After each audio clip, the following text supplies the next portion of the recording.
Pôle économique majeur du Nord-Est, la province de Quảng Ninh est également un bouclier d'acier pour la défense nationale.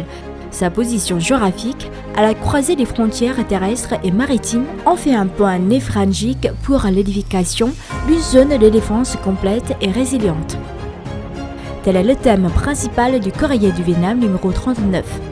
La province de Quảng Ninh a su conjuguer essor économique, consolidation de la défense, modernisation des infrastructures et renforcement de l'unité populaire. Cette approche proactive et méthodique lui permet de se préparer à toute éventualité, tout en jetant les bases d'un développement durable. Grâce à sa configuration géographique unique, Quảng Ninh est la seule province vietnamienne à cumuler 3 atouts: une frontière terrestre, un littoral maritime et un poste frontière international.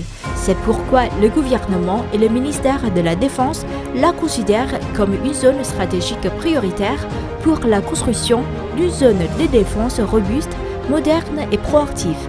Et dans cette province, chaque habitant devient acteur de la protection des frontières. Dans ce numéro, le courrier du Vietnam met également en lumière l'île de Cô Tô, qui a su trouver un équilibre harmonieux, développement économique soutenu par une aquaculture durable et un écotourisme respectueux de l'environnement, tout en consolidant sa position stratégique en matière de défense. Découvrez ces analyses et bien d'autres articles dans le courrier du Vietnam numéro 39 ou sur le site web lecourrier.vn.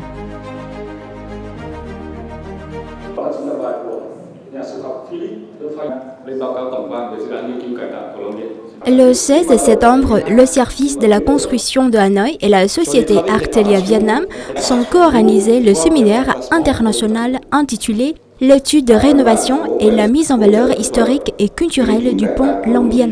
Cet événement a permis de présenter les résultats d'une étude réalisée par Artelia Vietnam et financée par la Direction générale du Trésor français en collaboration avec la ville de Hanoï.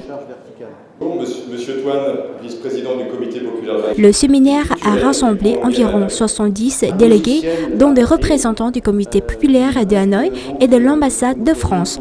Avec une présentation et rapport, il a offert une plateforme d'échange d'expériences entre le Vietnam et la France sur l'entretien des ouvrages ferroviaires et la valorisation du patrimoine au service du développement urbain durable. Le pont Long Bien, anciennement pont du Maire, conçu par l'entreprise française Day et Pied et inauguré en 1902, est bien plus qu'un simple pont ferroviaire. Devenu un symbole de l'histoire et une artère vitale pour les Hanoïens, cet ouvrage emblématique est aujourd'hui gravement détérioré après 120 ans de service pour des raisons historiques et environnementales. Selon les études menées par la société Artelia, chargée de ce projet axé sur la rénovation du pont Long Bien, des mesures d'urgence et à moyen terme s'imposent pour réparer le pont. De nombreuses parties de l'ouvrage sont gravement endommagées, notamment les piles et le tablier. La société a proposé plusieurs options de réparation, à la fois pour des interventions urgentes et pour un plan à long terme, tout en soulignant que de nombreux défis devront être relevés. Alors, il y a une rénovation des travées historiques, donc des travées dites françaises, consistant à remettre vraiment une réparation, donc voire un renforcement des éléments les plus endommagés, permettant de remettre l'ouvrage, je dirais pas à neuf, mais en tout cas de le renforcer suffisamment pour qu'il soit conforme à l'usage qu'il doit avoir à son état actuel. Dans l'étude de rénovation, suivant les instructions données par le comité populaire de Hanoï, il y a un remplacement de toutes les travées historiques, à l'exception de 2 d'entre elles, pour des raisons patrimoniales et historiques, de manière à retrouver l'image du pont suivant l'époque de sa construction. Dans cette rénovation beaucoup plus complète de l'ouvrage à long terme, il nous a été demandé d'intégrer 2 travées mobiles de manière à améliorer la circulation fluviale sur le fleuve Rouge.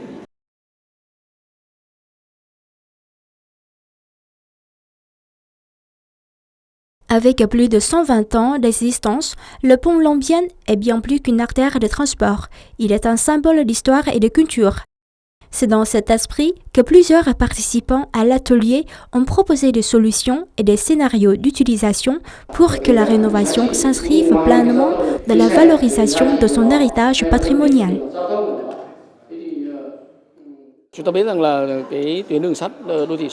Le projet de la ligne 1 du métro de Hanoï, bien qu'essentiel, a été entravé en 2004 par la dégradation du pont Long Bien, forçant le tracé à être modifié.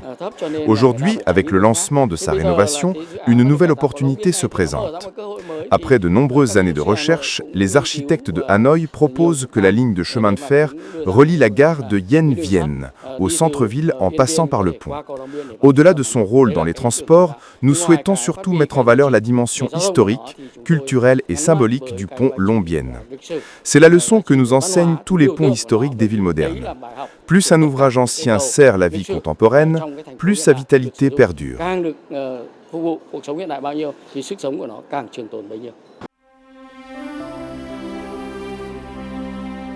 Le pont Long Bien ne détient plus le monopole pour relier les deux rives du fleuve Rouge, mais il possède une valeur unique et irremplaçable pour les Hanoïens. Ce pont, qui a traversé 3 siècles, est un véritable témoin de l'histoire, un trait d'union entre le passé, le présent et le futur. Préserver et valoriser l'histoire de la culture du pont Long Bien ne se contente pas de créer un point culminant architectural pour l'espace urbain de la capitale. Cela contribue également à la préservation des traditions culturelles et à la transmission de l'aspiration à la paix du peuple vietnamien.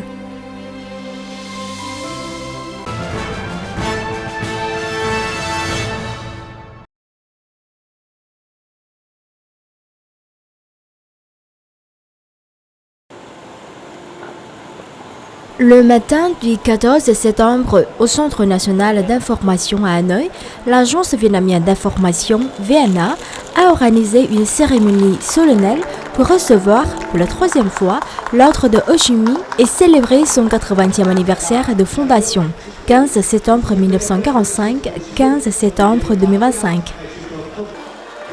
La cérémonie s'est déroulée en présence du secrétaire général du parti, To Lam, ainsi que d'autres dirigeants du parti et de l'État, les représentants de divers organes centraux, les générations successives de dirigeants, de journalistes et de techniciens de la VNA, de familles de journalistes martyrs, ainsi que de nombreux correspondants étrangers. Cet événement a non seulement rendu hommage aux immenses contributions de la VNA au cours des 8 dernières décennies, mais aussi exprimé une profonde gratitude envers les générations de journalistes, de rédacteurs et de soldats de l'information qui ont inlassablement œuvré, allant jusqu'au sacrifice de leur vie pour la cause révolutionnaire du pays.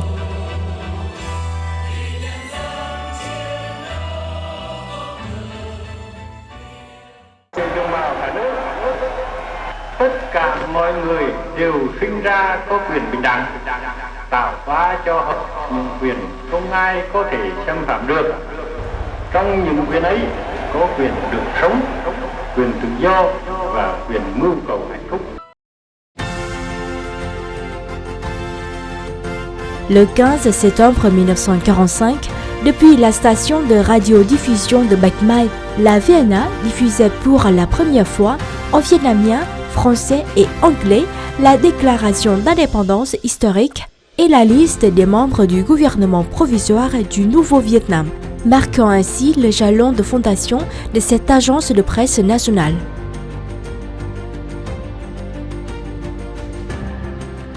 Pendant les guerres contre les colonialistes français et les impérialistes américains, les reporters de la VNA ont accompagné de près les troupes, enregistrant et transmettant en temps réel des dépêches et des images de la lutte pour l'indépendance et la liberté. Aux heures les plus féroces des combats, aucun champ de bataille ni aucune direction d'attaque n'était dépourvu de la présence des reporters de la VNA et de l'Agence d'information de la Libération. Près de 260 d'entre eux ont héroïquement sacrifié leur vie, un chiffre représentant plus d'un quart du personnel de l'agence à cette époque et plus de la moitié du total des journalistes tombés au combat à l'échelle nationale. Après la guerre, la VNA s'est transformée pour servir à la construction et la défense de la patrie socialiste, diversifiant ses produits d'information et renforçant son intégration internationale. Avec son vaste réseau de bureaux à travers le pays et 30 bureaux à l'étranger, ces reporters couvrent tous les domaines de la vie sociale et les événements majeurs du pays et du monde. Dans tous les domaines de la vie sociale, les journalistes de la VNA couvrent tous les événements d'actualité avec rapidité et précision, notamment lors des grands événements nationaux, des crises majeures ou des situations sans précédent.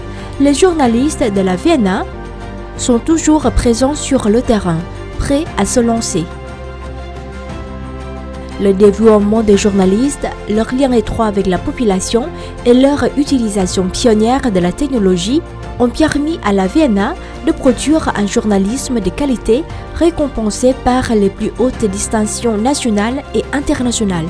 Forte de ses réalisations exceptionnelles, la VNA est fière d'avoir reçu à 3 reprises le titre honorifique d'héros, héros du travail dans la période du renouveau en 2001 et héros des forces armées populaires en 2005 et 2020.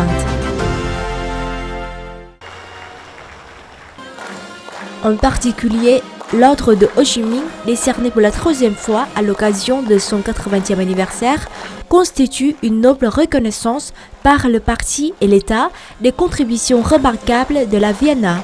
Il représente également un appel adressé à chaque membre de l'agence à poursuivre ses efforts pour accomplir ses missions politiques, servir efficacement la révolution et répondre aux besoins du peuple en informations précises et opportunes.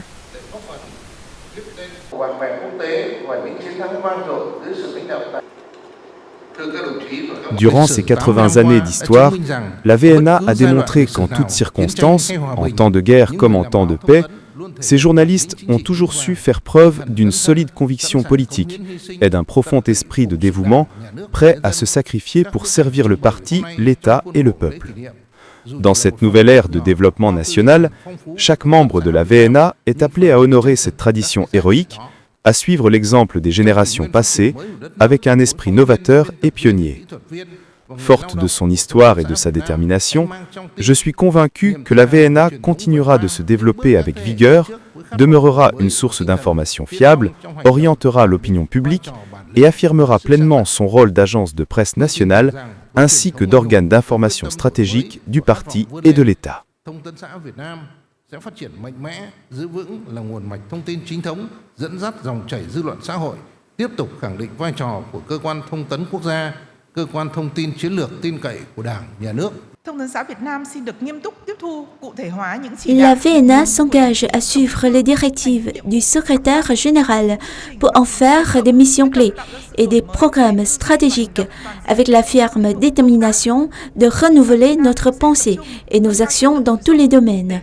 Nous nous concentrerons également sur l'amélioration de la qualité de nos contenus pour fournir des informations stratégiques, soutenir la mise en œuvre des politiques du parti et de l'État et aider le peuple à exercer ses droits et à obtenir des bénéfices légitimes. Pour accomplir ces missions, chaque journaliste et membre du personnel de la VNA, animé par la volonté d'un journalisme révolutionnaire, ne cessera d'affirmir son courage politique, d'affiner ses compétences professionnelles et d'adopter rapidement les technologies numériques. L'objectif est de faire rayonner l'information officielle du Vietnam, de créer un impact positif dans la société et de montrer au monde un Vietnam confiant, autonome et qui affirme sa position sur la scène internationale. Fort de 80 ans de tradition, d'un esprit de responsabilité, de solidarité et de la volonté d'entreprendre des tâches nouvelles et complexes, nous continuerons de faire preuve de créativité pour nous adapter à la transformation dynamique de notre pays.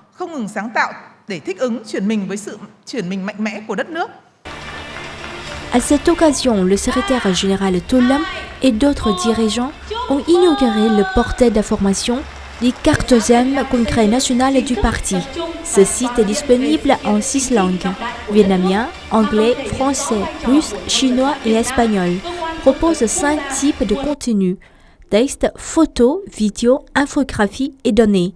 Il offre une couverture complète de l'actualité, des analyses approfondies ainsi que des archives relatives aux 13 précédents congrès, tout en mettant particulièrement l'accent sur le 14e congrès.